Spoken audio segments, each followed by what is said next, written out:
Yo, what is going on? It's the random Ramrock here to make a casual, long and dirty video just exploring Blender's new update, Blender 5.0, the Blender 5.0. I'm so excited. I'm fumbling with my words right now. Blender has been getting so good recently. I'm extremely happy with what the Blender Foundation and the Blender community, the Blender developers are doing to make Blender an even better tool and even closer to being an industry standard software.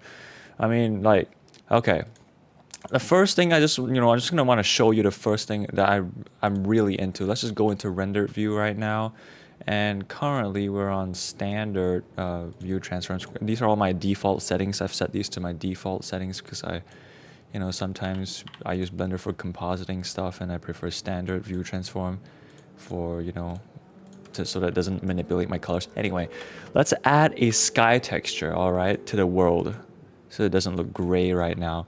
Now, the reason why I want to dive straight into the sky texture is because Blender 5.0, they updated the sky texture and it just looks so much better. So, first of all, let's just reduce my exposure here. It's getting kind of bright. Yeah, so currently it's already looking pretty yeah, it's pretty nice already. Like, we're getting like, early dusk or evening or morning, late morning vibes right now. But let's just try to like play around with these settings here. We got sun intensity, we got sun elevation, and altitude. Let's just altitude. It's a really it's an interesting first. Okay, before I get too caught up with playing around with these node settings, let me explain what this really is. So sky texture, this is a procedural sky texture that Blender offers when it comes to the world texture. You can apply pretty much anything here. So we can apply like, I don't know, what noise textures and stuff. So yeah, we can make like a crazy, I don't know, apocalyptic. What am I doing? So let's do a math note and make this brighter here. Yeah, Blender offers a lot of stuff, but this doesn't really look anything like doesn't really look particularly interesting though. It's just noise map, and we can increase the detail, we can increase the roughness, and the lagunarity. I've not really seen this. This is a new setting. I don't know how long this setting has been around. I've not used Blender in a long ass time, man. I've been so caught up in college, like holy, Blender's just getting so good. Yeah, these are pretty good settings. I've got distortion as well. Probably not ideal to have it so high, but yeah, probably like a couple, 0.2 probably is the sweet spot. And let's try like increasing the contrast right now because currently it's looking kinda. Let's do a power node because power nodes are pretty good at doing that. So let's just yeah, we can get some good contrast going on here. Yeah. Okay. So yeah, this is what the noise texture offers. It's nothing too crazy actually. Let's hop onto the rendering view, and let's make this like the full screen rendering. This video is all about playing with Blender, all right? Just want to have fun with Blender and seeing what Blender has to offer. Really, I think it's really cool. So let's get rid of the lights. Don't need the lights. Have a wider focal length to see more stuff, and yeah, and get rid of the timeline. We don't need the timeline too. Just want to render in full, the largest view possible. And yeah, this looks pretty cool. We got noise texture, and this could be for anything. You could use noise textures for the world for anything, but currently it's looking pretty flat too. Okay, but the noise texture is not really what I'm really interested in. Let's get back to the sky texture because this is what I'm like actually excited with.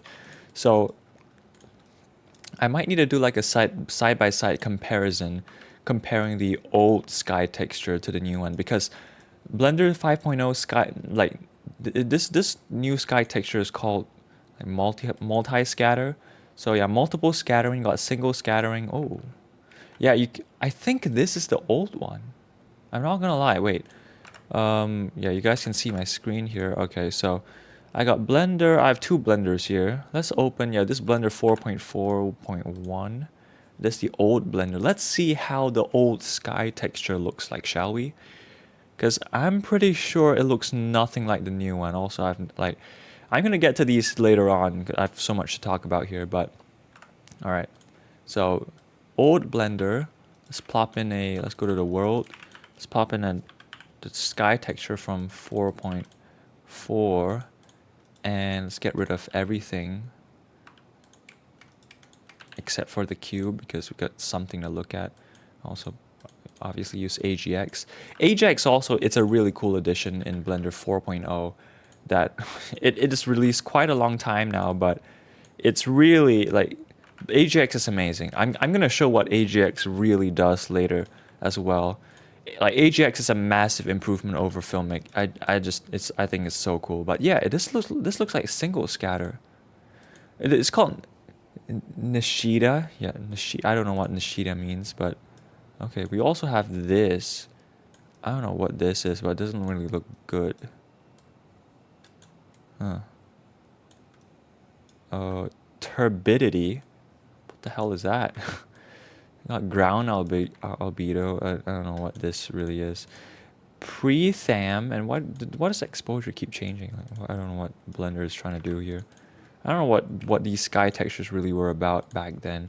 Man, like I didn't really use them because they didn't really look good. And oh wait, can bring this below a value of. Why does it suddenly turn black? What the hell is this? Okay, this looks like a neutral sky. Like there's not really much. It's like a simple sky. Why does it suddenly turn black? What? You can totally tell that I've never really used sky texture in the old Blender versions because look at this. Like what? Why is it suddenly turning black at 1.65, 1.64? I have no idea what the hell this is. Yeah, we only have these three options here, and Nishida is probably the only one I would use because there's a sun, and you know you get some colors here.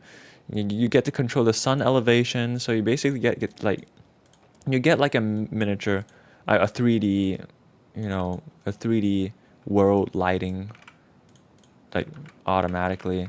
Let's create a plane so that we have something to reflect the light on as well. So yeah, this looks pretty decent. We're getting some nice, you know, global illumination from the bounce lighting of the plane. It's nothing, it's nothing new. This is cycles being cycles. It's looking pretty awesome. But yeah, Nishida, it looks all right. But something is missing. Like something, it doesn't look too hot. So let's get back to multiple scattering, and immediately you can tell something looks better.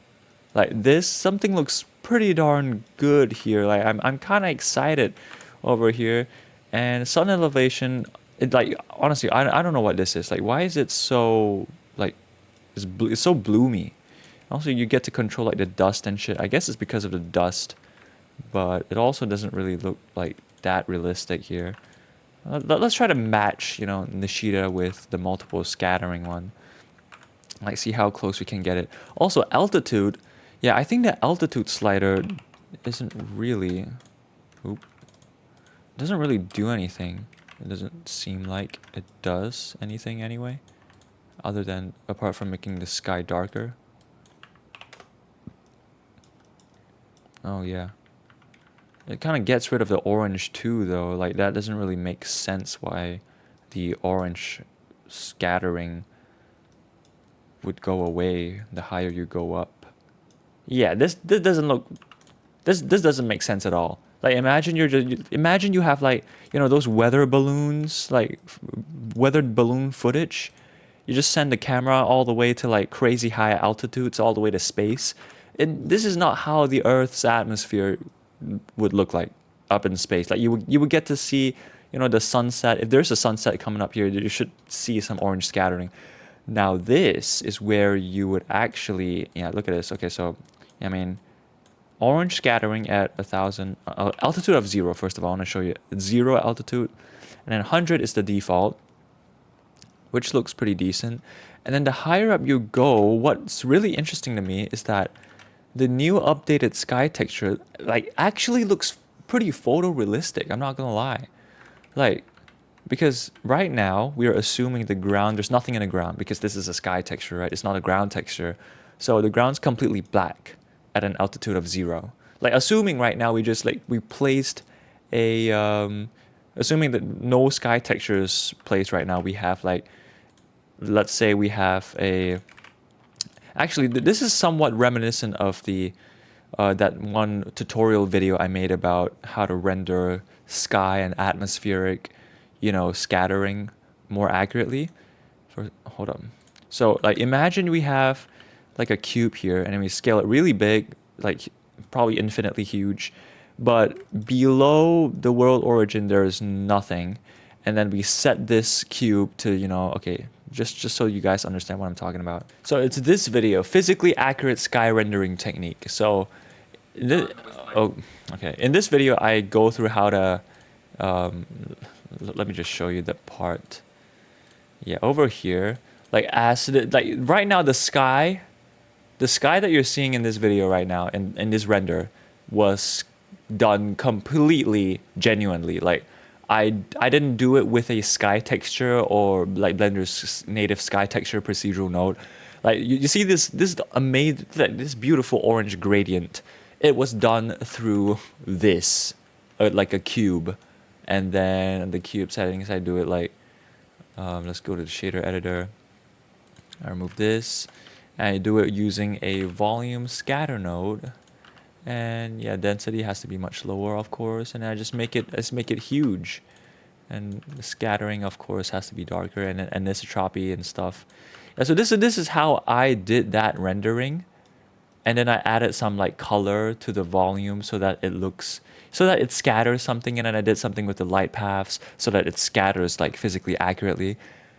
Well, now none of that is necessary anymore because Blender just has such an amazing looking sky texture with multiple scattering. Like, it looks physically accurate. So the reason why I brought that up is because this altitude slider right here, it's really interesting because it actually looks like how, if you have a camera and you actually like, if this cube were us, and then I bring back that fog back. Okay, let's try to recreate this, the sky texture using everything else that we have instead of, okay, let's add in the sun by using a sun lamp. And let's make this, obviously has to be much brighter. This is so dark. Why is it so dark? Why is it? Okay. Okay, here we go. So the sun looks like that right now. It's still so dark. Why is it so dark? Okay, 1,000, I guess. Okay, that is, yeah. So you can clearly tell right now. Okay, before that, I think the density has to be even lower. And let's put anisotropy like something lower so it doesn't really, I don't know. And let's give the color and stuff. Okay, let's recreate. I'll get back. Okay, I'll be right back. Okay, I'm getting something interesting, so I'm continuing the recording here. But visibility, I want to have the camera seeing the sun. And okay, let's get rid of the fog real quick because I want to see the sun. And here we go. So the sun is there. There's no fog. That's why it looks like space right now. And if we enable the fog, this is what it looks like. And okay, we got some nice scattering here. It looks pretty cool. But oh shit, hold up. I gotta enable my laptop cooler. Yeah. My laptop's toasting. Anyway, yeah, let's see what happens. I don't know if I recreated the effect. I don't know if I have recreated the effect yet. Oh, never mind. I have not. Okay. Also, we have to find a way to block out the sun. Do we have to find a way? Oh, wait.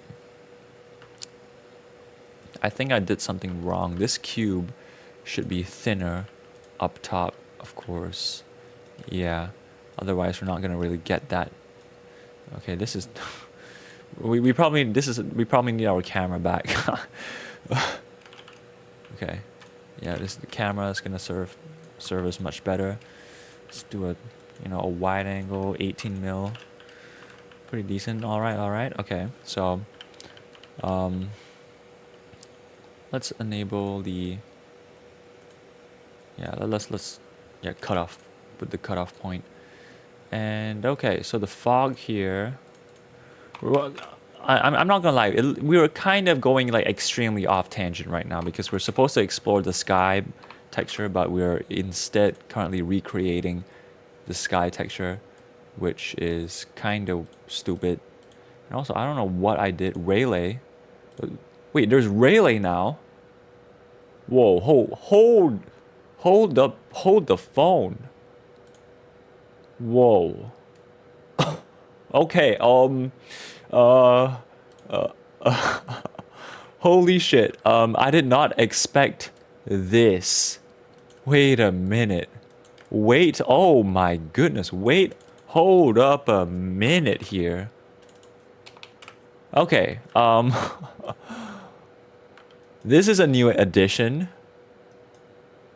Okay, I did not expect that. The reason why I'm so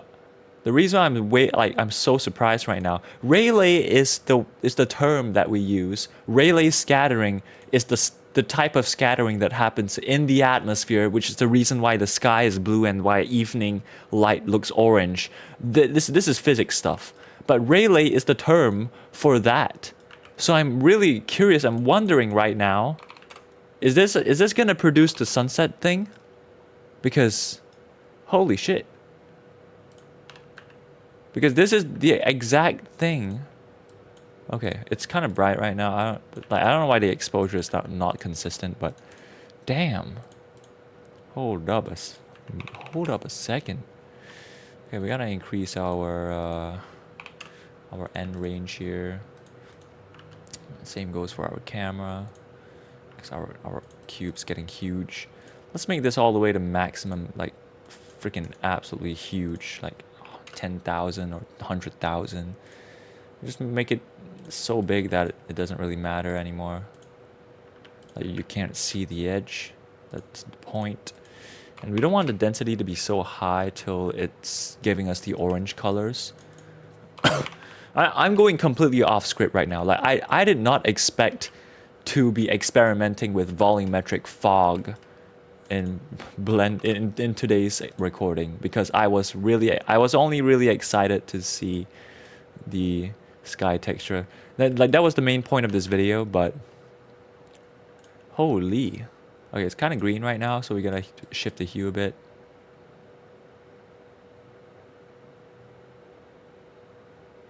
Okay, something like that, probably. Also, there is this new addition. You know, let's add one more thing. There's the option to choose your working color space now. So if you don't know what this is, you know, a color space is basically it's kind of just that. It's the the space, the domain of colors that you have to work with. And Rec 709 for the longest time was the only color space that Blender has to work with. And right, I'm talking about the scene referred color space. So I'm talking about the color space that Blender uses internally to calculate light bounces. Like when the sun, if I have like a red light or like a warm, let's say this volumetric, volume is like scattering red light here. The red can only get as red as the color space allows for it. So Rec 709 is a quite like outdated color space now. I mean, it's still widely used because it's like the standard. It's always been the standard, but it's quite a limited color space, and you can't really, when it comes to 3D rendering, it's quite limited. Like I would prefer to go higher, because 3D, when it comes to 3D rendering, you've got like floating point numbers. And if you don't know what that means, basically your light can go higher than the standard dynamic range that your display offers. So this sun lamp right now, it's like way brighter than my display could ever hope to produce that brightness. Like, and you can see how because when I reduce the exposure all the way to like as low as I can get it, this sun still looks white. Like it doesn't even look like the sun is changing color until I go all the way like -17 in exposure. And this basically means this is 17 stops darker, by the way. 17 stops means it's like 17 to the 2 to the power of 17, which is a huge number. Like if you want to do the math right now, I can show it to you. 2 to the power of 17 is wait, I use the scientific calculator. Yeah, 2 to the power of 17. Yeah, it's this many times brighter.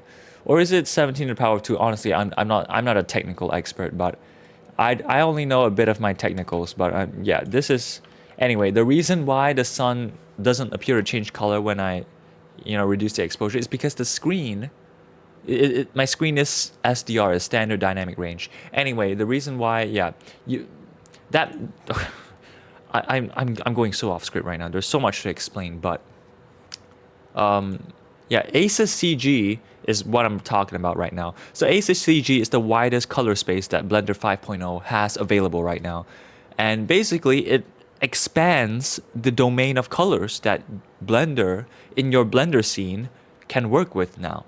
So if let me just change this real quick. Let me see if there's any difference. Okay, currently there's no difference, and I'm not sure why that is exactly. Maybe it's because of saturation.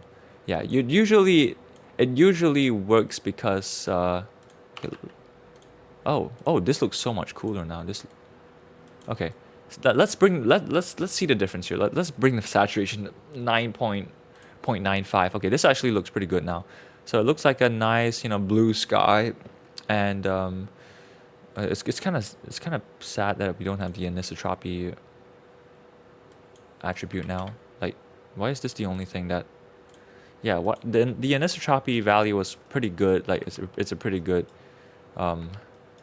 I would like to have that back, but I don't know why that is not here with Rayleigh scattering. But anyway, yeah, let's see. Okay, now we actually have the volumetric set up properly now. So let's increase our exposure so we can see the colors better. And yeah, let's switch over back to linear Rec 709. Yeah, you can see a bit of difference here. You can kind of see what. Now I don't understand why the colors shift the way they do, but basically, ACES CG, okay, currently ACES CG looks more yellow. Linear Rec 709 looks redder. But ACES CG should be producing the more accurate colors right now. And this should be even more so the case as my saturation level goes up. So let's use like the maximum saturation. I don't know. Actually, I might have used like way too high of a saturation. I remember in my video I'm not supposed to use such high saturation values. And I think, yeah, I think the density also affects how saturated the sky looks. So I kind of have to find that balance again. I remember, I think the saturation level should be like around 0.6. And it's getting that yellow color again, so I'm gonna shift it over the like more orange color because I kind of like the reddish colors of sunset. Yeah. So, okay, let's switch over back to the linear Rec 709. Let's see how we're, yeah. Look at that. So first of all, the colors look slightly more muted in the linear Rec 709. And ACES CG just basically, oh, whoa. Oh, I've never stopped to look at what we have here. Oh, wait a minute. Dang. This is looking good. Like, holy. We're getting some nice yellow colors here. That's pretty cool. Okay. Dude, this is Rayleigh scattering. I wonder what the difference is. Let's try to find the difference here. Let's create another cube. And let's set this back to, I don't know what the default was. I really don't know. I don't even know what this is. IOR values. This looks cooler though. I don't really understand. I think Rayleigh is probably the more accurate one, but this just gives so much more artistic, you know, artistic control. Like, holy shit, look at that. Look at that color. Backscatter, what is this? The fraction of light that is scattered backwards. Wait a minute. Is it like towards the direction of the sun? Is that what? I don't know what the hell I'm doing right now, but it looks like it's darkening the scene, so I'm just gonna reduce the density. Oh, this looks more like Rayleigh now. This looks like the anisotropy value, but like reversed. And it doesn't really give the option to scatter behind you. Whereas when I get my anisotropy value back, yeah. So it looks like the sun's coming from there now, but actually the sun is here. This is really cool shit. Oh my goodness, I forgot how cool like volumetric scattering and shit. Like, dude, this is so cool. And I'm just working with a cube right now. I'm working with a cube and a sun. And that's it. I'm just playing with the colors. This is so cool. Oh my goodness. Like, look at these colors. Look at this. It looks so like dreamy. Like, holy shit. It's so bloomy. And also, we don't even need to get this bloom through Blender's through the volume now, because Blender now offers real-time compositing. Let me just show you real quick. Compositor, and okay, I got a bit of OCD here. Let me just line it properly, and then let's add a glare node and bloom. Yeah. Okay, so let's just see how that looks like first, and then set this to always. Holy, that is way too bright. Set this to 0.1. Yeah, I'm getting a lot of banding though. And this this goes in, this is real time. Holy shit. And then we start adding some like more nodes here. We get some like streaks. I have this streak set to 2. We're gonna get like those, yeah, those cinematic. Actually, I should just have like, should have another panel here. And oh my goodness, come on, set this to always. Yeah, we can get those like cinematic Hollywood, like, what is it called again? Those yeah, anamorphic. Wait, what? Oh, this fade. Okay, oh, and an iteration. Yeah, get those anamorphic streaks. Those are really cool shit. And probably need to like reduce it even more, like all the way to 0.0. Wow, really down. Yeah. Get something like this. Can it actually, the fade can be even higher. 0.85. Yeah. Also get some color modulation. Actually, maybe not. Looks a little weird. But yeah, look at this shit.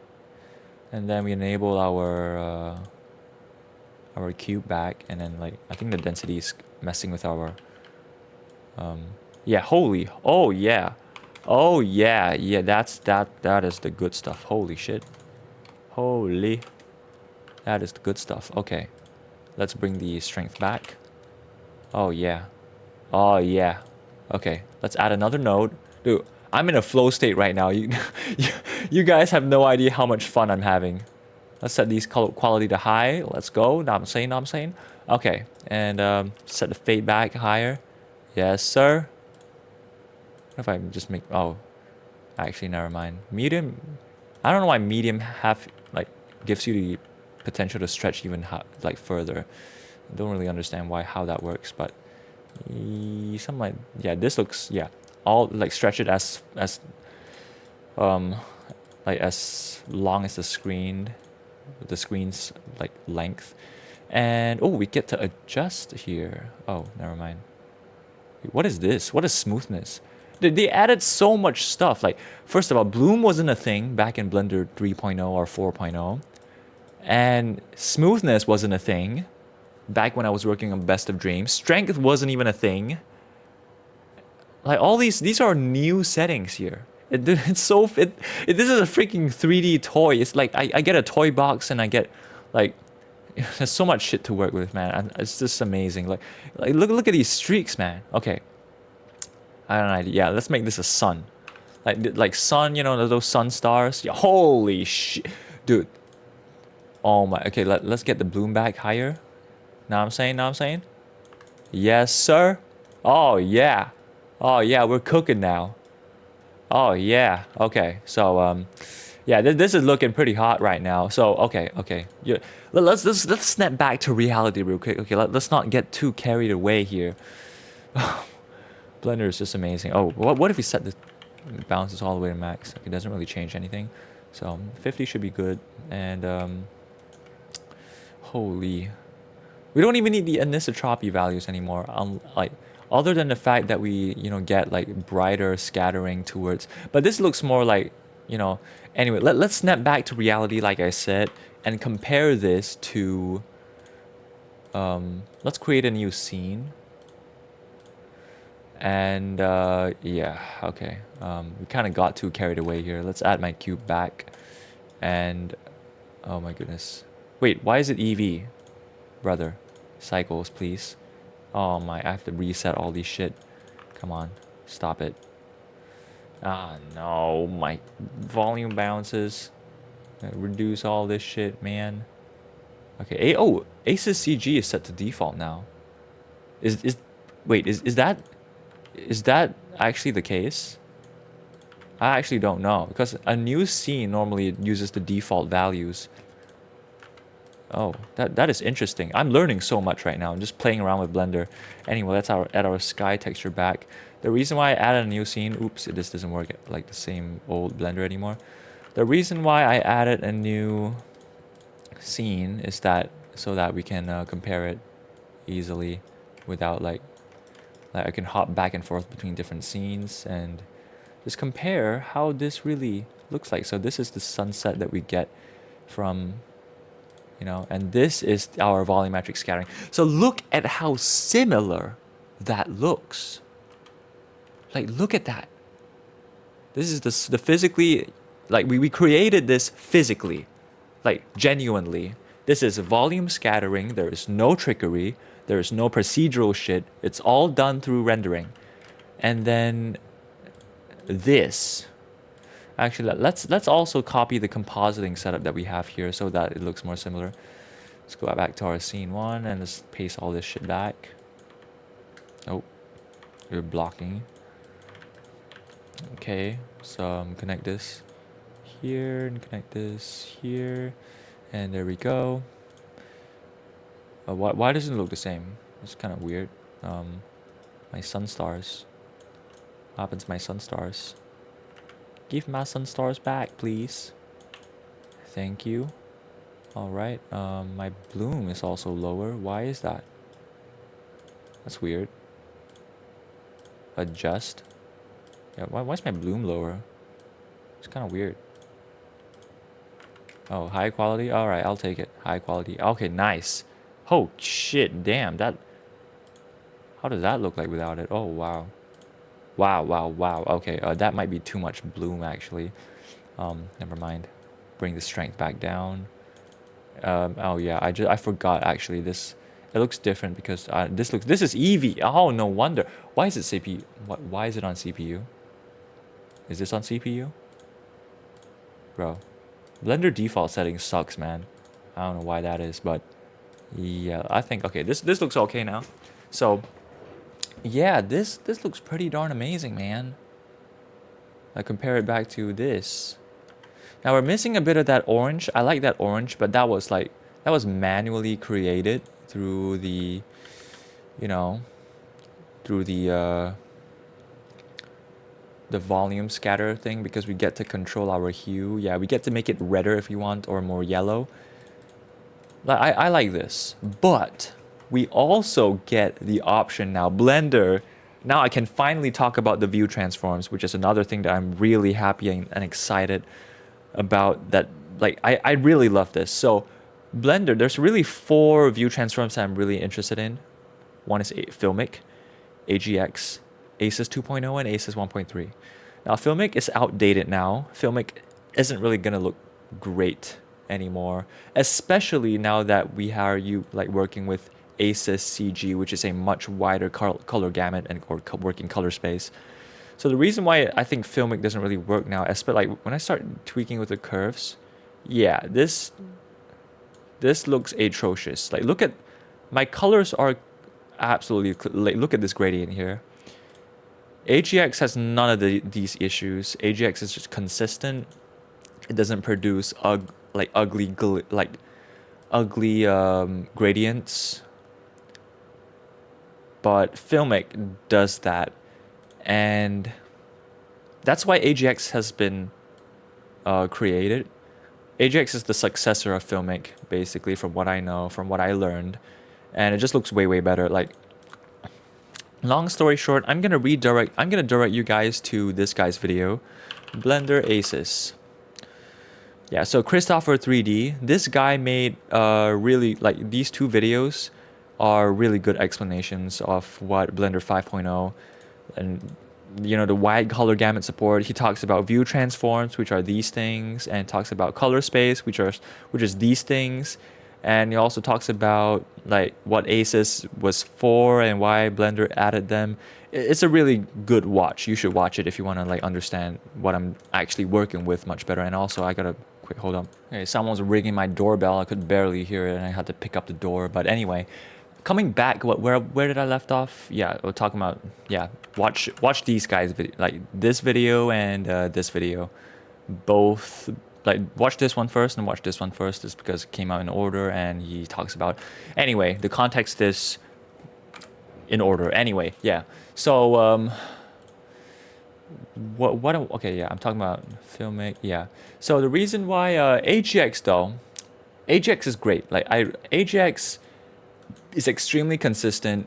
It represents the colors in your 3D scene pretty much as faithfully and as consistently and as neutrally as possible. So everything you see in AGX looks very consistent, whereas when it comes to Filmic, which is the old Blender, like it kind of, right now it looks like the yellow has kind of darkened the scene a bit, and when it comes to curves, like Filmic just falls apart. Whereas AGX, yeah, this man handles the values, like the values don't get distorted, the hues especially also. Hues don't get distorted, like the reds doesn't change color. Like this sun actually, it's just only producing like red, like orangey red light. And AGX represents that like accurately also. Actually, setting this to high contrast is actually supposed to be more accurate. I think the curves kind of distorts the color a little bit. I don't know. Like even like right now the curves, I don't know if it's clipping down here, but yeah, the curves actually kind of like break the color a bit. Oh wait, I'm on punchy. I don't know what I'm doing, but yeah, you see the curves kind of like break the colors a bit. The curves, I think Blender's curves might need an update soon. With all these like the color, the view transforms here are like catching up now, and the curves need to like level up. So anyway, coming back to Filmic, and Filmic though, the reds like kind of shift over the yellows, and it does produce like a quite pleasing gradient, you could say, because when it comes to sunsets, like yellows and reds, it's kind of a great combination, but AGX kind of mutes that. But AGX produces the colors faithfully, but it doesn't shift the hues, so it may look more like monochromatic in a way. So that is one thing, but you get to color grade. If you got color grading skills, you could like fix that in post-production through like, I don't know, increasing the yellowish warm colors through in the highlights after you by using AGX as well. But yeah, anyway, I want to go back to ACES. So I wanted to see what the difference ACES and AGX. Oh my. All right, someone just busted straight into my room without permission. Without it. Okay, anyway. ACES 2.0 and AGX. looks pretty much the same to me. But okay, actually, let's compare it back to this. Okay, let's disable this. I want to look at the, yeah, the sky texture real quick. So this video is like a combination of like reviewing everything that Blender has in combination. Like, dude, look at the sky texture, man. Look at this. The old sky texture could not achieve colors like these. The new, like, these colors, like you can literally animate this procedural sky texture, and this sky texture, like, it's the only thing you need. You don't need no sunlight. You need no sun lamp. You don't need no sun lamp or no directional lights. You don't need no, like, whatever lamps. You don't need no volume scattering. Like, look at this. Oh my goodness. So this looks like really late night right now. Late night, you know.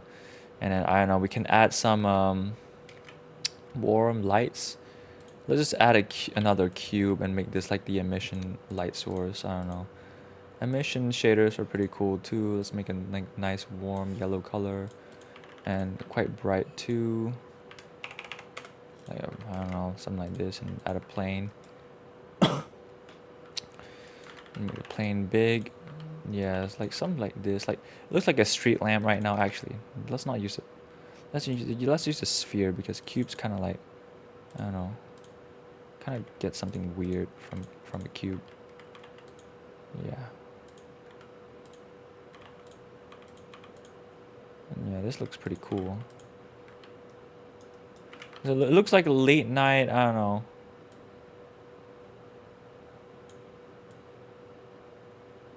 Dang, the saturation is handled so well now. Dude, I'm not gonna, I just noticed something. AGX and Filmic. Just look at this. So this is Filmic.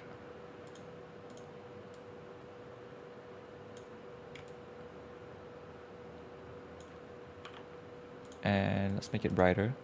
Filmic is something I realized about Filmic last time anyway, was that the colors always distorts. And I didn't really realize that it was a Filmic problem. I thought it was like the light problem or the HDRI problem. But it was a matter of fact, it was actually the light problem. I mean, as a matter of fact, it was actually Filmic's problem. And I never really knew that until Blender's update. Like, okay, 0.05 was the hue that I used for my nether renders, and you know, it gave like an orange, you know, for like lava shaders, and in the nether, it was a nice color to use for Filmic. But when it comes to AGX, you get something like this, which is way different. It gives you way more different vibe than what I used to like. And now this is way more neutral. Like, now it looks like monochromatic light. So if I go to like, I think now it looks like 0.6 or 0.7 is the value I would use. And yeah, actually, I would like to compare this with a black body shader. So you don't know what oopsie poopsies, I should add a new material. If you don't know what black body is, it's basically a physically, like, it's an equation of how, like, things radiate its light. And actually, I don't think that, wait, I'm supposed to use, never mind. I'm supposed to use a principled BSDF instead. Transmission, no. Emission, yeah. Wait a minute. Oh, never mind. I've never really used black body before. Wait, is this the way? Come on. Ah, yes, there it is. So this is the way. And oh, wow. Whoa, this, okay, now this puts into a perspective of, oh, I did not realize this. Okay, so the thing about black body is, if you dealt with cameras before, and like cameras and white balance, you will come to realize that like this thing is basically the same thing as white balance. It kind of represents the same color as the white balance setting in your camera. And this is just surprising to me because a value of 2500 is actually extremely red looking in some cameras. In almost every camera I used, if not all cameras, maybe some okay, actually no, in every single camera I've used, a value of 2500 Kelvin is more like it looks completely flippin' red. It looks more like a value, it looks more like this. So in 3D, this just goes to show that AGX is doing a lot of work actually, I think. I think that's the case anyway. Let's use standard. Standard shows like how the, I don't know. Okay, never mind. Standard still shows a yellow color. Or is it a yellow color? I don't know. This is not at all the color I was expecting. Let's go back to AGX. I thought AGX was like the desaturating color so that it looks more consistent, more neutral, but it looks like that wasn't the case. So yeah, black body is a really cool way to visualize like warm colors. And I just realized did we reach the limit of how red this can go? So when it comes to black body, if you guys know anything about wavelength and color, like below 1000 Kelvin or something, I don't know. I don't really know the numbers, like the wavelengths of light, but humans, our eyes perceive red light as like a certain wavelength, but if you go like below a certain temperature, then the wavelength that gets emitted starts to go like beyond the light, the wavelength of light of red light, if you get what I mean. So that means it should be like infrared light now, and it shouldn't it shouldn't really look red anymore. Like 100 Kelvin shouldn't be red light. If you have boiling water at 100 Kelvin, it should be emitting infrared radiation. And if you have like a candle burning at 400 Kelvin, wait, I don't even know what candles burn at. I don't know what temperature candles burn. I think it's like 1600 or 1000 Kelvin. I don't know. I don't even know the numbers here. Wait, this is Kelvin. This is not even... Okay, absolute zero is some like... Now we're getting scientific here. Okay, I'm quite a science enthusiast. I'm not gonna lie. Okay, so Kelvin plus 1. So this is 1000 degrees Celsius. Okay. It's 500 degrees Celsius. Oh, so now this makes sense. Okay. Oh, wait. What did I do? So this is 1000 degrees Celsius. So let's go back to 2500. Wait, this doesn't really make sense either. Never mind. I'm just experimenting. Okay, so anyway, yeah, this is interesting, man. Blender 5.0.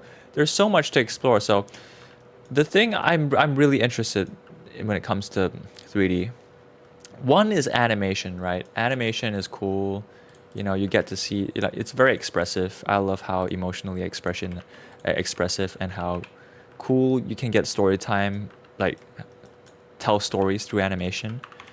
But another thing that 3D is so cool is this, like look development and rendering and just colors, and it's just so cool, man. It's just so cool to see how these colors look. I'm really yeah, this is just amazing. Anyway, let's get back to the sunset because I want to get to ACES 1.3. Because ACES 1.3 is a really interesting one that I found. So let's delete all of this. Wait, no, let's not delete everything. Let's hide this. Let's not delete it. And wait, let's hide this too. Okay, so this is the sunset of the multiple scattering. It looks really good. and you know, it produces red light here, yeah, for the sunset color. And if it was standard, yeah, it looks absolutely blue, like absolutely yellow now, but it's actually red light. And Filmic, you know, okay, we kind of expect what to expect here. Filmic looks like this, Ajax looks like this, ACES looks not much different. ACES 2.0 adds contrast. The only thing I see here, ACES 2.0, I did some other experiments with ACES 2.0 and AGX, and what I found is that AGX looks more consistent. It looks better than ACES 2.0 in pretty much every way. The representation of colors in the scene just looks more consistent through AGX.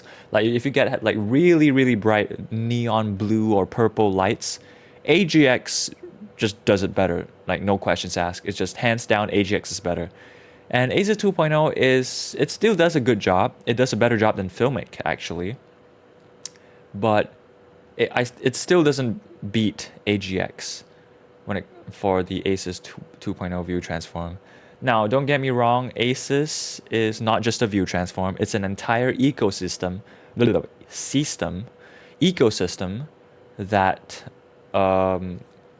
you know, VFX artists and it's a long story. It's a massive, again, watch Christopher 3D's videos. He explains everything. But yeah, ACES 3, like, this is what VFX artists used. But when it comes to CGI, like purely CGI and 3D rendering, I don't really care about, the ACES ecosystem and all the IDTs and ODTs that it offers. So I only care about AGX and like how it represents my colors in my 3D scene.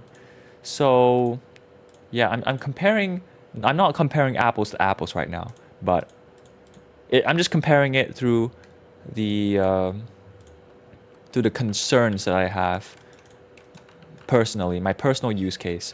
So yeah, ACES 2.0 and AGX, in my opinion, they look pretty much the same.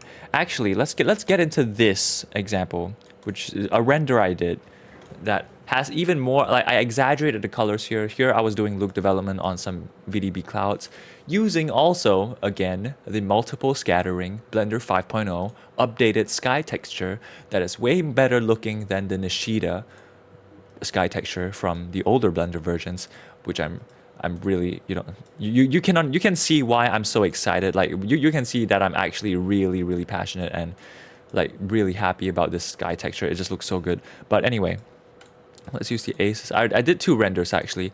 Yeah, this is comparing the color space. I rendered ACES. Brother, someone really just bust into my room without knocking the door yet. And they didn't even close the door properly. Are you actually kidding me? Oh my goodness. Okay, as I was saying, the reason why I did two different, like, I rendered this scene, like this shot twice. One using ACES CG, which is, I just set the working color space in Linear Rec 709. I didn't change anything else. And then the other render, I changed it to ACES CG, and I did another render. That's the only thing I changed. And this just shows that nothing else changed. The only thing that changed was the working color space. And this is why having a wider color gamut and a better, wider working color space, scene referred color space in Blender, having a bigger color domain to render your 3D scene just works so much better. It goes hand in hand with the high dynamic range, light rendering that goes on in your scene. So yeah, it basically improves saturation and color accuracy. Long story short, like I said, Christopher 3D's video here, watch it. He explains everything. I learned a lot from him. A lot of my knowledge came from his videos. But yeah, you can see just how much more saturated, I'm using standard view transform right now. You can see just how much saturation ACES CG brings to the table. Like the colors that it provides are much deeper. They're just much deeper colors, and so that's why they're better. So anyway, let's go back to AGX. Now the reason why I brought this up was that wait, what was the reason I brought this up again? I I kind of forgot. Oh shit. I yapped so much until maybe I was just here to explain the color space difference. Was I? Was that the only reason? Oh, wait, hold up. Never mind. I wanted to show ACES 1.3. Okay, so yeah. So ACES 2.0 and ACES 1.3. Actually, I think I want to introduce ACES 1.3 here first because it's a pretty, and also I think the altitude at 1000 or like 2000 looks way nicer. Like, look at this. This is, oh my goodness, it's so good. It looks so good. Like, what? It looks so. Okay, anyway, I'm simping for this sky texture right now. It just looks so good. Anyway, yeah, ACES 1.3 is interesting because I'm gonna set AGX as my, my benchmark, because AGX just gets pretty much everything right. It renders consistently. It reproduces the colors in your scene as consistently as possible, as neutrally and faithfully as possible. These are all the vocabularies, all the terms I'm going to use. Faithfully, consistently, neutrally, and accurately. These are the 4 terms that I use all the time when describing AGX, because that is exactly the philosophy behind how AGX was designed. AGX was developed by a guy named Troy, from what I know. Troy Sabotka, I think that was his name.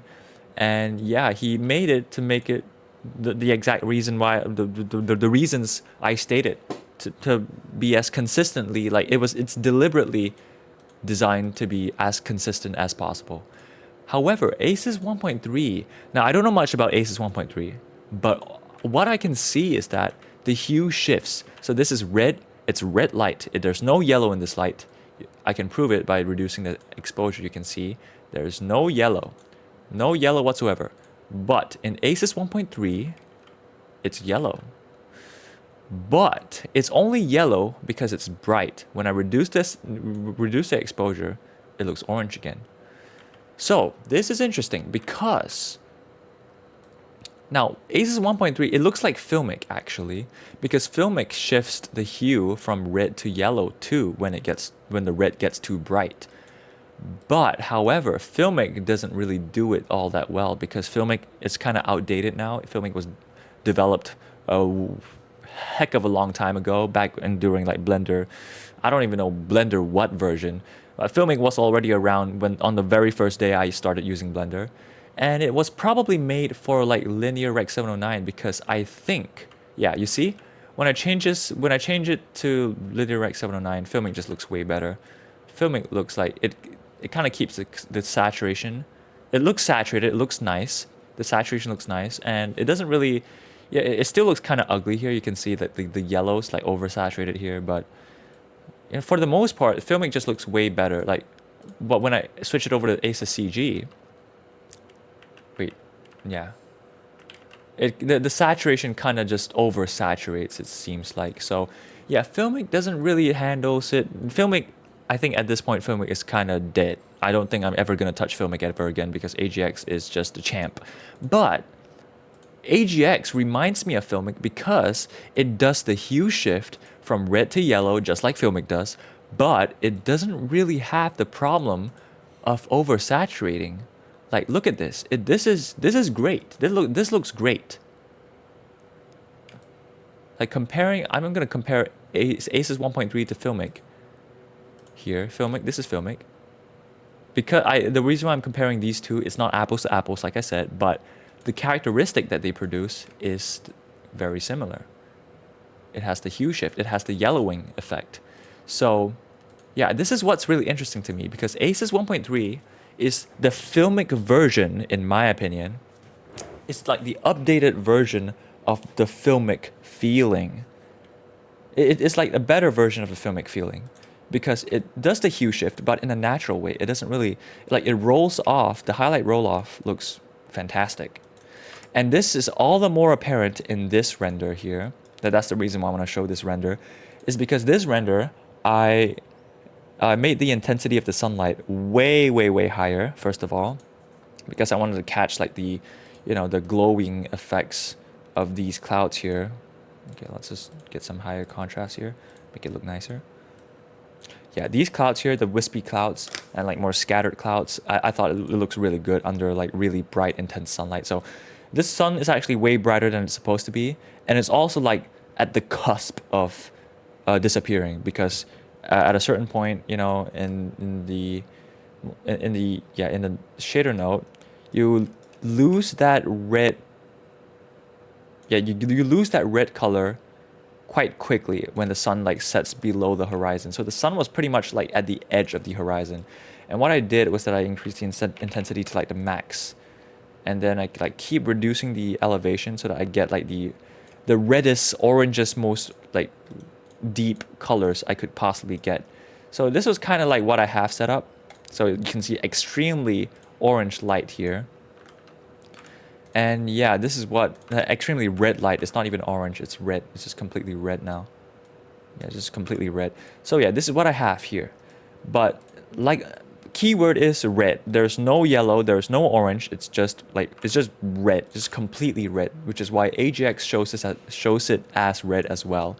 But you know, ACES 2.0 also doesn't really shift the hue. So that is why I say ACES 2.0 is like the more contrasty version of AGX, but it doesn't really handle like the smoothness. Like you can see, look at the highlight roll off, for example. You can kind of see like a circle growing and shrinking in this render as I change the exposure, but AGX doesn't really have that. Yeah. Look at how smooth AGX handles it. AGX is a champ, in my opinion. That's why I say that. And but ACES 2.0 has the characteristic of AGX, as in doesn't really shift the hue. So yeah, ACES 2.0 it still gets a lot of things right. ACES 2.0. But yeah, like I said, I still prefer AGX. But ACES 1.3, it shifts the hue. It now looks yellow. So the sun now looks yellow, and if I increase the exposure high enough, the clouds begin to start looking orangey yellow. But the thing is, it doesn't look unpleasant. It actually looks really darn appealing. Because this is ACES, and ACES is an improvement over Filmic. This is Filmic. It just looks way horrendous, although it has that yellowing. But yeah, like this is an interest. The reason why it's so interesting to me is that this is a difference between choosing a physically accurate and consistent look, which is aka AGX, compared to a more stylized and altered look, but still it looks appealing because it has nice highlight roll off. Like this is the like I honestly really like want to choose ACES 1.3 over AGX in this case. Like look how much more appealing the colors are when it comes to, I mean, AGX, I think I got to reduce the exposure for the contrast to look fine, but ACES 1.3, look at that. Just look at that. Oh my goodness. It looks so good. And there's not really a look that you can choose. Actually, I don't even know what this is. Reference gamut compression. It seems like it's desaturating my image a little bit. And I guess it's like improving the highlight roll-off by doing that. I'm not really sure. To me, it kind of seems like it's improving the roll-off just slightly. But I don't think, I kind of prefer the saturation over that highlight roll-off in this case. Like for this render specifically, ACES 1.3 is a really interesting proposition. And I'm really stoked and like really, you know, what's the word? I really love that Blender is offering so many different choices for the view transforms now, because all of these view transforms, like it's the differences they have is really the main one is AGX and ACES 1.3. These are the only two. It's only really these two like colors transforms, that view transforms, that I'm particularly fascinated by. It's only really these two. The rest is kind of the same. Filmic is outdated and ACES 2.0 is kind of the same. But yeah, I really love Blender now. Blender is just getting to the point where like it's getting so good. Like it's offering all of these choices. It's updating stuff like the sky texture. It's giving such ease to achieve amazing results. Like holy, like Blender is unstoppable, man. Blender is really getting too good. I take it back. It's never gonna. There's never too good. It's only gonna get better. If something is too good, I'll take it. Just no catch. I'm gonna take it. I love it. Like this is just amazing. Anyway, I think I pretty much rambled everything I wanted to ramble in this video. How long has this? This is 1 hour, isn't it? Yeah, 1 hour, 1 freaking hour of just rambling the same shit. And we also have this. I haven't even fully explored this. Actually, I should save this Blender file, exploration file, because I just think it's so cool. Like Blender. Anyway, yeah, the altitude thing. Yeah, I didn't even go over the altitude thing. You see, the reason why I was so interested by the sky texture altitude. Let's just reset the sun elevation. The altitude is actually really accurate. Like, look at this. Holy. This is altitude of 0. This is exactly the same result that you would get if your camera is all the way here. You see that? You see this?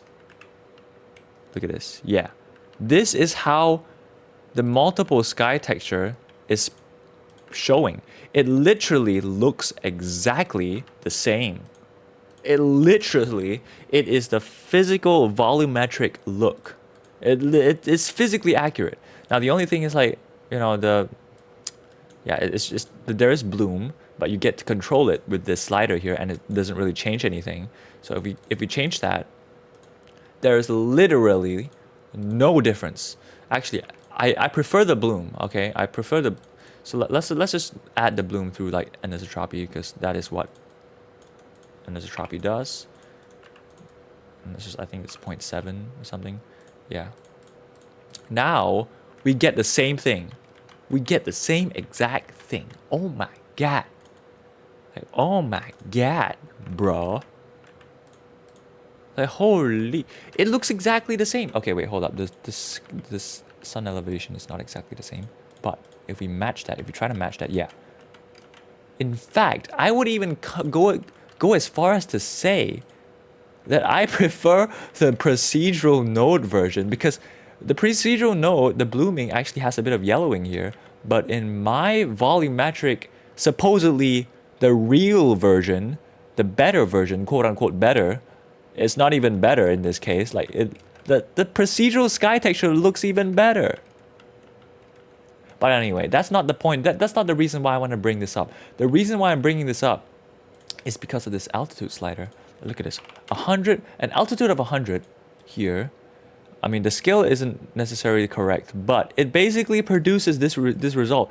All I have to do is just move my camera up, and then you get this like blooming below here. And that's exactly what you get. That is exactly what the procedural node is mimicking. Now, this is a big deal when it comes to procedural stuff, because procedural it's really hard to get stuff like this consistently. I mean, I'm no expert, but I've done procedural stuff before, and when you're trying to match it with like real interaction, like physically accurate interactions and physically accurate changes, pardon me, it's really hard to get right. Like, okay, now let me like raise my camera higher and use an altitude of 1,000 now. I think this is what it looks like now. Like, look at this. Look. Okay, now my volumetric needs like more yellowing. I don't even know what I need. I think I need more saturation. I don't even know. But yeah, look at this now. Yeah, look at this now. The bloom is a bit too high now though. It looks pretty much the same. It looks like the goddamn same thing. My goodness, my cough is coming back because I'm so freaking... And it doesn't stop there, because you get even more altitude sliding. So we get to go all the way to 5,000. It doesn't stop at 5,000. It just goes even higher, like 2,000. Okay, let's go to 2,000. Let's see if we can get the same effect in 2,000. All right. Yes, we do get the same effect. In fact, I'm gonna have to increase my sky higher so that I get more fill on top. Because the top of my sky here is like getting dark now. It looks like space now. But whereas the accurate version, and I'm just gonna call the Note version the accurate version now because it just looks so good. It actually just looks amazing. It actually looks more accurate, and I don't even know which one is accurate, but it just looks better. All right. And now I don't know why it looks like it's more hazy now. I think the more I change this, now it looks like I need more. Oh, actually I don't even know. I think I need more contrast now because everything is just getting way like bloomier. The bloom is becoming a problem. The bloom is a problem now. You know, let's set the same settings here. So yeah, the bloom is becoming a problem because I don't get the blooming problem here. I get so much control. Yeah, we're using the aerosols. I don't know what this is, but it's basically the pollution in the air. Yeah, density of dust pollution and water droplets. Yeah, I get to control that with just one node, and there's no render time, 0 render time basically, and it's all procedural, meaning it's fast, it's lightweight, it's nothing like volume. Okay, let's go even higher. Let's see how high this goes. Okay, 5,000. Now the sky is getting darker. There's more light below us because there's more atmosphere below us for light to scatter. It actually makes sense. 10,000.